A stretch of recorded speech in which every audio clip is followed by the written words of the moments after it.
மலர் HD கனடாவின் இன்றைய முக்கிய செய்திகள். இலங்கை செய்திகள்.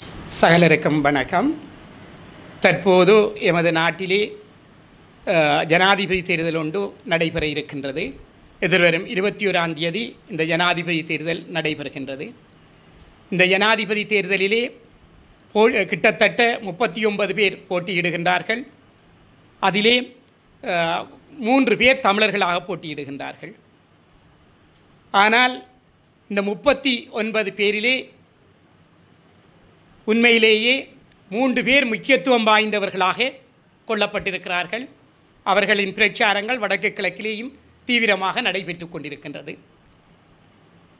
கடந்த காலங்களில் ஜனாதிபதி தேர்தல்களின் போது நாங்கள் பாராளுமன்ற உறுப்பினராக அடியேன் இருந்தபடியினால்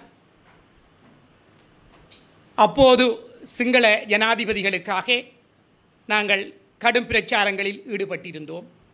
குறிப்பாக 2015ஆம் ஆண்டு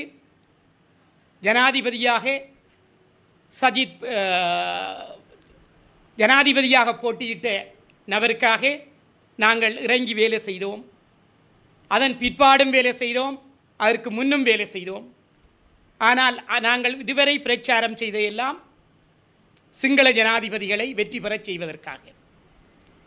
எங்களது முக்கிய நோக்கமாக இருந்தது தமிழ் மக்கள், இந்த நாட்டின் பூர்வீக குடிகள், அந்த மக்கள் நீண்ட காலமாக இந்த நாட்டிலே, சொந்த நாட்டிலே பல துன்பிகளை எதிர்நோக்கி வருகின்றார்கள். அவர்களுக்கான நியாயமான அரசியல் தீர்வு இல்லை. எங்கள் உறவுகள் காணாமலாக்கப்பட்டிருக்கிறார்கள். அவர்களுக்கான நீதி இன்னும் கிடைக்கவில்லை. எங்களுக்கான நியாயமான எந்த நடவடிக்கையும் இங்கு நடைபெறவில்லை. சிறையிலே இருந்து பல துன்பிகளை அனுபவித்திருக்கிறார்கள். அவை இவற்றுக்கெல்லாம் நியாயமான ஒரு தீர்வு, ஒரு அரசியல் தீர்வு இந்த நாட்டில் வழங்கப்பட வேண்டும். அதற்காக வருகின்ற சிங்கள ஜனாதிபதிகளுக்கு நாங்கள் ஆதரவை பெற்றுக் கொடுத்து அவர்களை வெற்றி பெறச் செய்து அதன் மூலம் எங்கள் தீர்வை பெறலாம் என்று பல முயற்சிகளை நாங்கள் மேற்கொண்டோம். மைத்ரிபால சிறிசேன ஜனாதிபதியாக வர வேண்டும் என்பதற்காக அவருக்காக கடும் உழைப்பை நாங்கள் மேற்கொண்டோம்.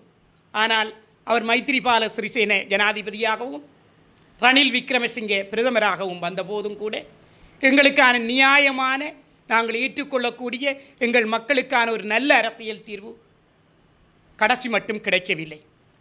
குறிப்பாக இந்த நாட்டிலே தமிழ் மக்களுக்கு பாரிய பிரச்சனை இருக்கிறது. அந்த மக்களின் நியாயமான கோரிக்கை நிறைவேற்றப்பட வேண்டும் என்ற ரீதியிலே அயல் நாடாகிய இந்தியா தமிழ் மக்களுக்காக ராஜீவ்காந்தி பிரதமராக இருந்தபோது 1987ஆம் ஆண்டு இந்திய இலங்கை ஒப்பந்தம் என்ற ரீதியிலே ஒரு ஒப்பந்தம் செய்யப்பட்டு அந்த ஒப்பந்தம் இலங்கையின் அரசியலமைப்பின் 13வது திருத்தத்திற்கு அமைய ஒரு மாகாண ஆட்சி முறை கொண்டு வரப்பட்டது. அந்த மாகாண ஆட்சி முறை தமிழ் மக்களுக்காக கொண்டு வரப்பட்ட போதும் அந்த மாகாண ஆட்சி முறை இலங்கையில் இருக்கின்ற சிங்கள தமிழ் பேசும் ஏனைய மக்களும் அனுபவித்தார்கள். சகல பகுதிகளும் மாகாண ஆட்சி முறை நடைபெற்றது. ஆனால் அதில் இருக்கின்ற அதிகாரங்கள் நாடளவிலே புடுங்கப்பட்டதுடன் பல அதிகாரங்கள் வழங்கப்படாமலும் இருந்தது. முக்கிய நோக்கம் தமிழ் மக்களுக்கு அந்த அதிகாரங்கள் சென்றடையக்கூடாது என்று. ஒரு நாட்டோடு செய்து கொள்ளப்பட்ட ஒரு சர்வதேச ஒப்பந்தம் கூட இந்த இலங்கை அரசாங்கத்தினால் எங்கள் மக்களுக்கு வழங்கப்படவில்லை. நியாயமான முறையில் அது வழங்கப்படவில்லை. அது மாத்திரமல்ல, முன்பு தந்தை செல்வா, இலங்கை தமிழரசு கட்சியின் ஸ்தாபகர் தந்தை செல்வா, பண்டா செல்வா ஒப்பந்தம், டட்லி செல்வா ஒப்பந்தம் இவற்றையெல்லாம் கொண்டு வந்தார். ஆனால் இந்த ஒப்பந்தங்கள் எல்லாம் இந்த நாட்டில் இருக்கின்ற ஆட்சியாளர்களோடு பேசப்பட்ட போதும் ஒரு ஆட்சியாளர் ஏற்றுக்கொண்டால் அதுக்கு பின்னர் வந்த ஆட்சியாளர் எதிர்க்கத் தொடங்கினார். இவ்வாறு ஒப்பந்தங்கள் எல்லாம் கிழித்தெறியப்பட்டன. ஆகவே தமிழ் மக்களுக்கு மேற்கொள்ளப்பட்ட சந்திரிகா பண்டாரநாயக்கா ஆட்சி காலத்திலேயோ அல்லது பிரேமதாசாட ஆட்சி காலத்திலேயோ அல்லது அதன் பிற்பாடு வந்த ஆட்சி காலத்திலேயோ நாங்கள் மேற்கொண்ட அத்தனை நடவடிக்கையும் தோல்வியிலேயே முடிந்திருக்கிறது. ஆகவே இந்த சிங்கள ஆட்சியாளர்கள் தமிழ் மக்களை பற்றி சிந்திக்கிறார்கள் இல்லை. தாங்கள் ஆட்சிக்கு வரும் வரையும் தமிழ் மக்கள் பற்றி சிலதை பேசுவார்கள். ஆட்சிக்கு வந்த பின் அதிலிருந்து இறங்கி விடுவார்கள். தமிழ் மக்கள் பற்றி சிந்திப்பதில்லை. குறிப்பாக இப்போது போட்டியிடுகின்ற ரணில் விக்ரமசிங்கே ஜனாதிபதி அவர்கள் அவர் கடந்த 2015ஆம் ஆண்டு ஆட்சி காலத்திலே அவர் பிரதமராக வருவதற்கும் அதே நேரத்தில் அவர் தீர்மானிக்கிற ஜனாதிபதியை கொண்டு வருவதற்கும் நல்லாட்சி என்ற சொல்லை பயன்படுத்தி நாங்கள் இலங்கை தமிழரசு கட்சியைச் சேர்ந்தவர்கள் கடுமையாக உழைத்தோம். தமிழ் தேசிய கூட்டமைப்பாக ஜனாதிபதியை உருவாக்கினோம். பிரதமராக ரணில் விக்ரமசிங்கே வந்தார். யாப்பை புதிய யாப்பு கொண்டு வருவதாக பேசி சில நடவடிக்கையை மேற்கொண்டார். எங்கள் கட்சி பிரதிநிதிகள் கூட அதிலே இணைந்து முக்கியத்துவம் பெற்றவர்களாக ஒற்றையாட்சிக்குள்ளே நாங்கள் சில தீர்வை பெறலாம் என்ற முயற்சிகளை மேற்கொண்டார்கள்.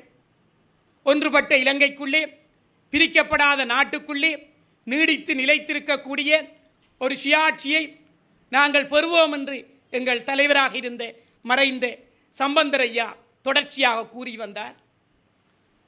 தமிழரசு கட்சி கடந்த காலங்களிலே கைப்பற்றி வந்த கொள்கைகளில் இருந்தும் கூட சில மாற்றங்கள் நடைபெற்றன. குறிப்பாக தேசிய கொடியை சம்பந்தர் ஐயா ஏந்த வேண்டிய நிலை வந்தது. அது மாத்திரமின்றி சுதந்திர தினத்துக்காக சம்பந்தர் ஐயா அவர்களும் அண்ணன் சுமந்திரன் அவர்களும் செல்லுகின்ற நிலைமை ஏற்பட்டது. இவையெல்லாம் நாங்கள் ராஜதந்திர நடவடிக்கை என்ற ரீதியிலே அவர்கள் மேற்கொண்டதாக கூறினார்கள். ஆனால் அந்த ராஜதந்திரம் கூட எங்கள் தமிழ் மக்களுக்கு நியாயமான எந்த தீர்வையும் பெற்றுத்தரவில்லை. ரணில் விக்ரமசிங்கேயும் மைத்ரிபால சிறிசேனையும் தாங்கள் கதிரையில் அமர்ந்ததும் அவர்களை சிலதை செய்வதாக கூறி எங்களை ஏமாற்றி இருக்கிறார்கள். அது மாத்திரமல்ல, நாங்கள் அறியக்கூடிய மிக முக்கியமான விடயம் கல்முனை வடக்கு பிரதேச செயலகம் தமிழ் மக்களுக்கு அது சென்றடையக்கூடாது என்று சில இஸ்லாமிய அரசியல்வாதிகள் எடுக்கிற நடவடிக்கை சம்பந்தமாக நாங்கள் நல்லாட்சி காலத்திலே ரணில் விக்ரமசிங்கே பிரதமரோடு எங்கள் கட்சி பிரதிநிதிகள் பேசினார்கள். இல்லை, அதை நான் நிறைவேற்றி தருவேன் என்ற வகையில் சில கடிதங்கள் பரிமாறப்பட்டன. ஆனால் அவையெல்லாம் அந்த மக்களை ஏமாற்றுகின்ற நடவடிக்கையாக நாளடைவில் சென்று விட்டது. ஆகவே ரணில் விக்ரமசிங்கே அவர்கள் எங்களை ஏமாற்றி இருக்கிறார்.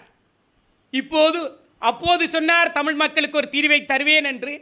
இப்போது இருக்கின்ற கொடுக்கப்பட்ட இந்திய இலங்கை ஒப்பந்தத்திற்கு அமைந்த போலீஸ் அதிகாரத்தை வழங்க முடியாது என்ற சொல்லையும் கூட அவர் பாவித்தார். ஆகவே அப்படிப்பட்ட ரணில் விக்ரமசிங்கேயை நாங்கள் ஆதரிக்க முடியுமா? சஜித் பிரேமதாச அவர்கள் கடந்த காலங்களிலே அவர் வீடமைப்பு கலாச்சார அமைச்சராக எல்லாம் இருந்தார். அவர் கலாச்சார அமைச்சராக இருக்கும்போது தான் வடக்கு கிழக்கிலே 1000 விகாரைகள் கொண்டு வருவதாக தீர்மானங்கள் கொடுக்கப்பட்டது. நாங்கள் அந்த நல்லாட்சி என்ற வகையில் அதில் இணைந்திருந்தாலும் நாங்கள் அதனை எதிர்த்தோம். அது மாத்திரமல்ல, அவர் எங்கள் பகுதியிலே எங்களது சில கோரிக்கை நிமித்தம் வீடமைப்புகளை மேற்கொண்டார். ஏனென்றால் நாங்கள் ஆதரவு கொடுத்தபடினால் தான் அவர்கள் ஆட்சிக்கு வர முடிந்தது. சஜித் பிரேமதாசா வீடமைப்பு நிர்மாணத்துறை அமைச்சராக வர முடிந்தது. ஆகையால் வீடுகள் சிலவற்றை எங்கள் மக்களுக்கு வழங்கினார்கள் எங்களது கோரிக்கையில். ஆனால் வீடு வழங்குகின்ற இடத்திற்கு போனால்தான் எல்லாம் தெரியும். அங்கு அவரே மக்களிடம் அதற்கான ஆவணங்களை வழங்குவதிலே மும்முரமாக நின்றார். வீடமைப்பு நடவடிக்கை நடைபெறும் போது அவர் வருகின்ற நிலைமை வேறு, அவரது அலுவலகத்தில் இருக்கும்போது இருக்கும் நிலை வேறு. அவர் வீடமைப்பு அமைச்சராக இருக்கும்போது அவரது அலுவலகத்திற்கு நல்லாட்சி காலத்திலே நாங்கள் சென்றால்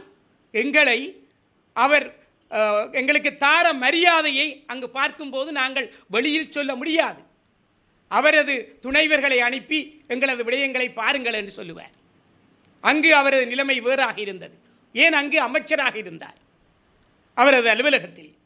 ஆகவே இந்த நிலையில் இருப்பவர் ஜனாதிபதியாக கதிரையில் அமர்ந்தால் என்ன நிலைமை?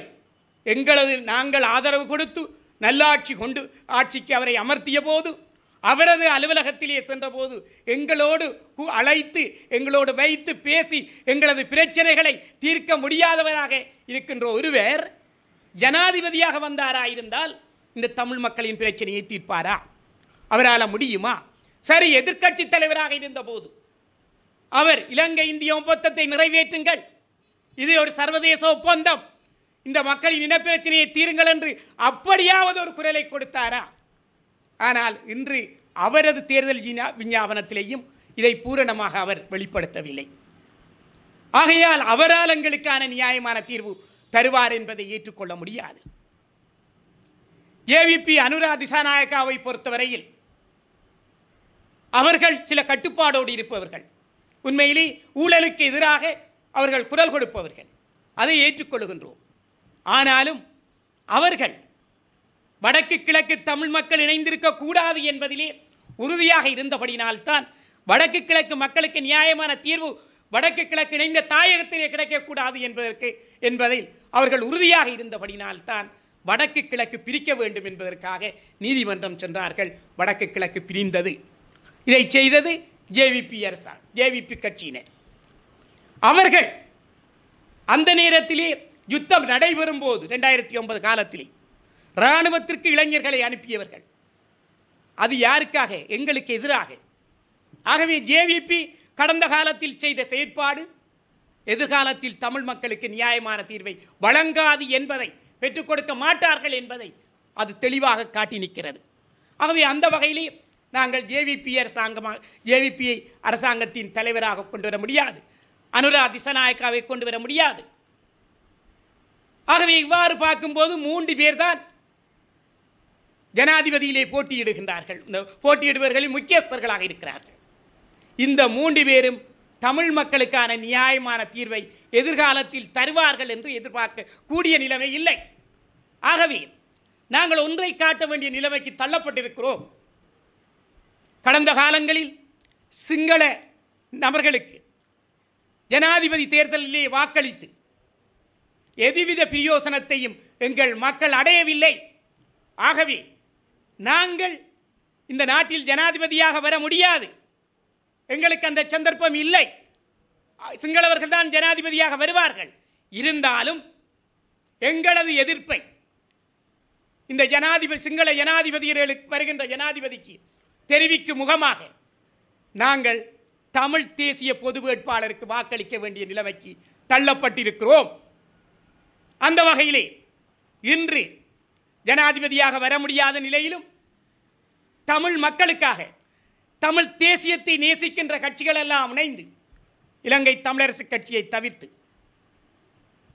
அதே நேரத்தில் சிவில் சமூகங்கள் எல்லாம் வடக்கு கிழக்கில் இணைந்து, பொது அமைப்புகள் இணைந்து, பல்கலைக்கழக மாணவர் சமூகம் இணைந்து, தமிழ் மக்களுக்கு நியாயம் வழங்கப்படாத இந்த சிங்கள தலைவர்களை தெரிவு செய்யக்கூடாது, அவர்களுக்கு எதிராக எங்களது வாக்குகள் அமைய வேண்டும் என்பதை உறுதிப்படுத்தி தமிழ் பொது வேட்பாளரை நிறுத்தியிருக்கிறார்கள். அதன் சின்னம் சங்கு சின்னம். ஆகவே தமிழ் மக்களாகிய நாங்கள் அந்த சங்கு சின்னத்திற்கு வாக்களித்து, அந்த சங்கு சின்னத்திற்கு அளிக்கப்படுகின்ற வாக்குகள் மூலம் இந்த அரசாங்கத்தில் வருகின்ற சிங்கள தலைவர்கள் இதுவரை நியாயம், தமிழர்களுக்கான நியாயத்தை, நீதியை, தீர்வை வழங்காத காரணத்தினால் அவர்களுக்கு எதிராக எங்கள் வாக்கு பிரயோகிக்கப்பட்டிருக்கின்ற செய்தியை நாங்கள் தெளிவாக எடுத்து காட்டலாம். அதே நேரத்தில் சர்வதேச சமூகத்திற்கும் இன்னும் தமிழ் மக்களுக்கு பிரச்சனை இருக்கிறது, அது தீர்க்கப்படவில்லை. அந்த தீர்க்கப்படாத காரணத்தினால் இந்த நாட்டில் வருகின்ற சிங்கள தலைவர்களை, சிங்கள ஜனாதிபதிகளை இந்த தமிழ் மக்கள் எதிர்த்து நிற்கிறார்கள், அவர்களுக்கு எதிராக தங்களது வாக்குகளை பிரயோகித்திருக்கிறார்கள் என்பதையும் கூட நாங்கள் எடுத்து காட்டலாம். ஆகவே இந்த வகையில்தான் நாங்கள் தமிழ் பொது வேட்பாளரை ஆதரிக்க வேண்டிய நிலைமையில் எங்கள் தமிழ் மக்கள் இருக்கின்றீர்கள். அன்பார்ந்த தமிழ் மக்களே, எங்களது மாவட்டத்திலே பல பிரச்சனைகள் இருந்தது. உங்களுக்கு தெரியும், மயிலத்தமடு மாதவனை பிரச்சனை நீண்ட காலமாக எங்கள் மக்கள் வீதியிலே கவனஈர்ப்பு போராட்டத்தில் ஈடுபட்டார்கள். அதனால் இன்று நீதிமன்றத்திலே நாங்கள் வழக்குகளில் இருந்து கொண்டிருக்கிறோம். அதிலே முக்கியஸ்தராக நின்ற அரசியல் பிரதிநிதிகள் சிலர் நீதிமன்றத்துக்கு இல்லை, அவர்களுக்கு வழக்கு இல்லை. அதே போன்று அந்த பிரச்சனை இதுவரை தீர்க்கப்படவில்லை. ரணில் விக்ரமசிங்கைக்கு கொண்டு செல்லப்பட்டது. சஜித் பிரேமதாசாவுக்கு அது தெரியும், அனுரா திசாநாயக்காவுக்கு தெரியும். இவர்கள் யாரும் அது சம்பந்தமாக தீர்மானித்து முடிவெடுக்க வரவில்லை. தேர்தல் வரும்போது என்றபடியினால் சஜித் அந்த பிரச்சனையை தீர்க்கலாம் என்று கூறுகின்றார். ஆகவே தேர்தலுக்காக சொல்லப்படுவதெல்லாம், தேர்தலுக்காக வெளியிடப்படும் விஞ்ஞாபனம் எல்லாம் நிறைவேற்றப்படும் என்று நாங்கள் எதிர்பார்க்க முடியாது. கடந்த காலத்திலே அவ்வாறான பல விஞ்ஞாபனங்கள் தேர்தல் காலத்திலே கூறப்பட்டது. ஆனால் 90% நிறைவேற்றப்படுவதில்லை. ஆனால் அந்த வேளையில் நாங்கள் இன்னும் மயிலத்தமடு மாதவனை பிரச்சனையில் எங்கள் மக்கள் தீர்க்கப்படாத துன்பியலில் பண்ணையாளர்கள் இருந்து கொண்டிருக்கிறார்கள். அது மாத்திரமல்ல, எங்கள் பகுதியிலே நீங்கள் எல்லோரும் அறிந்த விடயம், வாகரை பிரதேச செயலாளர் பிரிவிலே அங்கு கடல் தொழில் கடலை அண்டிய பகுதிகள் எல்லாம் மில்மெனைட்டுக்கு ஆளப்படுகின்றது. அதே போன்று அங்கே விவசாய நிலங்கள் எல்லாம் ரால் பண்ணை அமைக்கப் போகின்றார்கள் என்று நிற்கிறார்கள். இதெல்லாம் ரணில் விக்ரமசிங்க அரசாங்கமும் செய்து வருகின்றது. ஆகவே இந்த நடவடிக்கைகளுக்கெல்லாம் எதிராக யாரும் அரசியல்வாதிகள் இந்த கேட்கின்ற மூவரும் குரல் கொடுக்கவில்லை. ஆகையால் நாங்கள் ஒட்டுமொத்தமாக பார்க்கும்போது தமிழ் மக்களுக்கு ஏற்படுகின்ற பிரச்சனைகள் சம்பந்தமாக அவர்கள் தற்போது ஒரு சிலவற்றை தேர்தலுக்காக பேசினாலும் அவர்கள் அந்த பிரச்சனை சம்பந்தமாக ஆழ்மனதில் கொண்டு நடவடிக்கை எடுக்க போவர்கள் அல்ல. ஆகையால் இவற்றையெல்லாம் நாங்கள் சிந்திக்க வேண்டும். ஆகவே எங்களது மக்கள் ஒன்றிணைந்து ஊரோடு ஒத்தோடு ஒருவனோடு நான் கேட்டுக்கட்டோடு. ஆகவே அந்த வகையிலே எல்லோரும் ஒன்றிணைந்து தமிழ் தேசியத்தை நேசிக்கிற கட்சிகள் முன்வந்து நடவடிக்கை எடுக்கின்ற ஒரு சம்பவத்திற்கு தமிழரசு கட்சியின் பிரதிநிதிகளாகிய நாங்கள் சென்றே ஆக வேண்டிய சூழலில் இருக்கின்றோம். ஆகவே தமிழரசு கட்சி ஜனாதிபதி வேட்பாளர் சஜித் பிரேமதாசாவை ஆதரிக்க வேண்டும் என்று கடந்த 1ஆம் தேதி தீர்மானம் எடுத்ததாக ஊடகங்கள் மூலம் நான் அறிந்தேன். நான் மத்திய குழு உறுப்பினர். எனக்கு கடிதம் அனுப்பப்படவில்லை, எனக்கு கடிதம் கிடைக்கவில்லை. ஆனாலும் கூட்டத்தில் தீர்மானம் எடுத்ததாக ஊடகங்களில் அறிந்தேன். நான் இதுவரை தமிழ் தேசியத்துக்காக உழைத்துக் கொண்டிருப்பவன். தமிழ் தேசியத்திற்காகத்தான் நான் இன்று வரை அரசியலில் பிரவேசித்து செயற்பட்டு கொண்டிருக்கிறேன். அதற்கு எதிராக நான் ஒருபோதும் செல்ல முடியாது. ஆகவே அந்த வகையிலே தமிழ் தேசியத்தின் நடவடிக்கையாக இந்த சிங்கள ஆட்சியாளர்களுக்கு எங்களது நிலைமையை தெளிவுபடுத்துவதற்காக தமிழ் தேசிய கட்சிகள் ஒன்றிணைந்து தமிழ் பொது வேட்பாளரை நிறுத்தி அந்த தமிழ் பொது வேட்பாளர் சின்னம் சங்குக்கு வாக்களியுங்கள் என்று கூறுகின்ற செயற்பாட்டுக்கு நானும் ஒத்துழைத்து செல்ல வேண்டியவனாக இருக்கிறேன். ஆகையால் சங்கு சின்னத்திற்கு வாக்களியுங்கள் என்று எங்கள் அன்பார்ந்த தமிழ் பேசும் மக்களை நான் கேட்கின்றேன். காரணம், இது உங்கள் கடமை. காணாமலாக்கப்பட்ட உறவுகளுக்கு நீதி இல்லை. அவர்கள் ஆயிரக்கணக்கான நாட்களாக உண்ணாவிரதம் இருந்தும் பலன் இல்லை. அதே போன்று மயிலத்தமடு மாதவன பிரச்சனையிலே கவனஈர்ப்பு போராட்டம் நூற்றுக்கணக்கான நாட்களில் இருந்தும் பிரயோசனம் இல்லை.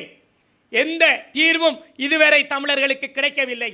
அப்படி இருக்கும்போது எங்கள் காணாமலாக்கப்பட்ட உறவுகளுக்காக அவர்களை மனதில் நிறுத்தி கடந்த கால யுத்தத்திலே அளிக்கப்பட்ட எங்கள் உறவுகளுக்காக, எங்களுக்காக நீதிக்காக ஆயுதம் ஏந்தி போராடி தியாகம் செய்த உறவுகளுக்காக, எங்கள் மக்கள் பட்ட துன்பியல்களின் நிறைகளை எல்லாம் உணர்ந்து நாங்கள் இப்போது இந்த சிங்கள ஆட்சியாளர்களுக்கு நாங்கள் கொடுக்கக்கூடிய ஒரு பதில் அடி தமிழ் தேசிய வேட்பாளராகிய அரியநேந்திரன் அவர்களுக்கும் அவரது சின்னம், அந்த சின்னம் சங்கு சின்னத்துக்கும் வாக்களிப்பது என்பதை தெரிவிக்கின்றது. எதிர்வரும் 21ஆம் தேதி உங்கள் பொன்னான வாக்குகளை தமிழ் கட்சிகள் ஒன்றிணைந்து வழங்குகின்ற சின்னமாகிய சங்கு சின்னத்துக்கு வாக்களித்து தமிழ் மக்களின் இதுவரை அனுபவித்துக் கொண்டிருக்கின்ற துன்பியலை சர்வதேச சமூகத்திற்கும் இந்த நாட்டின் சிங்கள ஆட்சியாளர்களுக்கும் நாங்கள் எடுத்துக்காட்டுவோம். அதற்கு நீங்கள் சங்கு சின்னத்துக்கு வாக்களிக்க வேண்டும். சங்கே முழங்கு என்று கேட்டு நிறைவு செய்கின்றேன். எதிர்வரும் ஜனாதிபதி தேர்தலிலே எமது இந்து தமிழ் மக்கள் அனைவரையும் நாங்கள் அன்பாக வேண்டிக் கொள்ளுகின்றோம். தமிழர் தற்போது ஒன்றிணைந்து அவர்கள் தமிழ் பொது வேட்பாளரை நிறுத்தியிருக்கின்றார்கள். அந்த தமிழ் பொது வேட்பாளர் சின்னமாகிய சங்கு சின்னத்திற்கு எங்களது மட்டக்களப்பு மாவட்ட இந்து இளைஞர் பேரவை பரிபூர்ண ஆதரவை வழங்குகின்றது. அனைத்து இந்து தமிழ் மக்களையும் இந்த ஜனாதிபதி தேர்தலிலே தமிழ் மக்கள் ஒன்றிணைந்து இந்த களத்திலே இறங்கியிருக்கின்ற சங்கு சின்னமாகிய தமிழர் சின்னத்திற்கு தற்போதைய தமிழர் சின்னமாகி விளங்குகிற இந்த ஜனாதிபதி தேர்தலின் சின்னமாக விளங்குகிற சங்கு சின்னத்திற்கு நீங்கள் வாக்களித்து தமிழர்களின் பிரதித்துவம், தமிழர்கள் ஜனாதிபதியாக வர முடியாவிட்டாலும் இந்த நாட்டில் தமிழர் அனுபவித்த துன்பியல்களுக்கு நீதி கிடைக்கவில்லை, அதற்காக சிங்கள ஆட்சியாளர்களுக்கு எங்கள் எதிர்ப்பை தெரிவிக்கின்றோம் என்ற செய்தியை வெளிப்படுத்துமாறு உங்களை வேண்டுகின்றோம். நீங்கள் அனைவரும், இந்து தமிழ் மக்கள் அனைவரும் சங்கு சின்னத்துக்கு வாக்களிக்குமாறு மட்டக்களப்பு மாவட்ட இந்து இளைஞர் பேரவை உங்களை அன்பாக கேட்டுக்கொள்கிறது.